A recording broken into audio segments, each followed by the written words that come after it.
नमस्कार, मैं हूं पर्वत राजपुरोहित। आप देख रहे हैं इन 24 न्यूज। आइए एक नजर डालते हैं खबर महाराष्ट्र पर।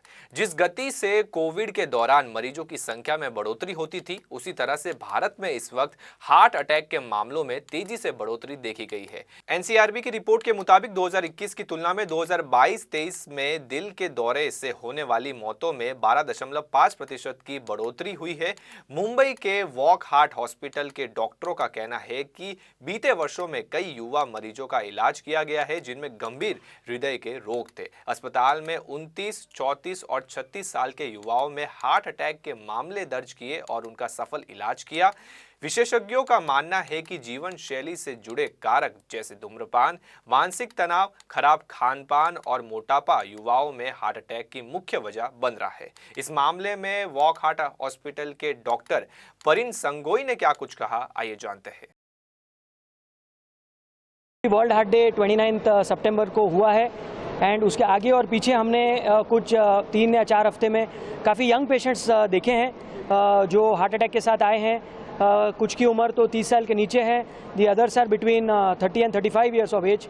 तो वेरियस लाइफस्टाइल चेंजेस होते हैं जो कि रिस्क फैक्टर्स जिसे बोले हैं कि जैसे हैं कि सेडेंटरी लाइफस्टाइल, जो बैठ के काम करे ऑफिस में, या तो जिसका नॉन वेजिटेरियन डाइट ज़्यादा हो, कोई एक्सेसिव स्मोकिंग करता हो, एक्सेस अल्कोहलिक कंज्यूम करता हो, स्ट्रेस हो लाइफ में ज़्यादा, लैक ऑफ लव हो, कोई डायबिटिक हो, बीपी पेशेंट हो, थायराइड प्रॉब्लम हो, कि ये सब रिस्क फैक्टर्स की जांच करनी ज़रूरी है। यंग पेशेंट्स को पता नहीं है कि ये सब प्रॉब्लम्स उनके लाइफ में हो रहे हैं, तो एक स्क्रीनिंग करना ज़रूरी है, ना कि वो पेशेंट हमें डायरेक्ट हार्ट अटैक के साथ आए और फिर हमें एंजियोप्लास्टी या तो फिर बाईपास ऑपरेशन के लिए उनको भेजना पड़े। तो टेक होम मैसेज यहीं पे है कि हम ये इन यंग पेशेंट्स को एक एजुकेशन पॉइंट से हम देखें और इनको बताएं कि आप अपना रेगुलर हेल्थ चेकअप कराएं, ताकि एटलीस्ट अगर कोई प्रॉब्लम हो तो टाइम पे हम उनका सुधार कर सकें। तो जैसे कि एक 29 साल का पेशेंट है मेरे साथ, जो कि रात को 12 बजे आए थे हार्ट अटैक लेके, और उनकी लाइफस्टाइल वैसे काफ़ी अच्छी है, वो जिमनास्ट हैं, पर उनके प्रॉब्लम है कि इरेगुलर स्लीप है, ज़्यादा स्ट्रेस है उनके लाइफ में। तो जैसे कि बाहर उन्होंने ईसीजी करवाया, वो ठीक था, फिर भी उनको सिम्टम्स होते जो हम गैस जिसको बोलते हैं, जो हमेशा गैस नहीं होता, और हार्ट का प्रॉब्लम भी हो सकता है, और हाथ में थोड़ा सा दर्द था। तो हमने देखा कि ईसीजी अबनॉर्मल था। फिर 12 बजे उनको हमने ऑपरेशन थिएटर में लिया, एंजियोग्राफी किया। एक 95% ब्लड क्लॉट के साथ ब्लॉकेज निकला और उसे हमें एंजियोप्लास्टी करनी पड़ी, और 2-3 दिन के बाद डिस्चार्ज हुए पेशेंट और ठीक है।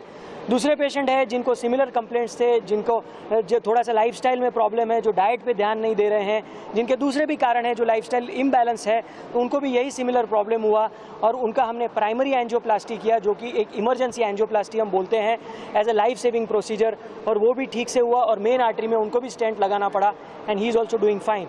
और तीसरे पेशेंट है जिनका हार्ट का पंपिंग कम था, जिनको डायबिटीज़ था, बीपी था, जो कि अनकंट्रोल्ड था, वो भी हार्ट अटैक लेके आए, पर over a period of time उनकी भी मेन नस में ब्लड क्लॉट के साथ अराउंड 80 to 90% ब्लॉकेज था, जिसको हमने स्टेंट लगाया, और सारों का अभी पंपिंग नॉर्मल हो गया है और सारे फिट एंड फाइन है और सब अपनी लाइफस्टाइल चेंज कर रहे हैं और जो भी रिस्क फैक्टर्स है उसको कंट्रोल में रख रहे हैं। Everybody is taking care of diabetes, BP, या तो जो भी उनके लाइफस्टाइल में इश्यूज़ हुए हैं वो उसके ढंग से उसको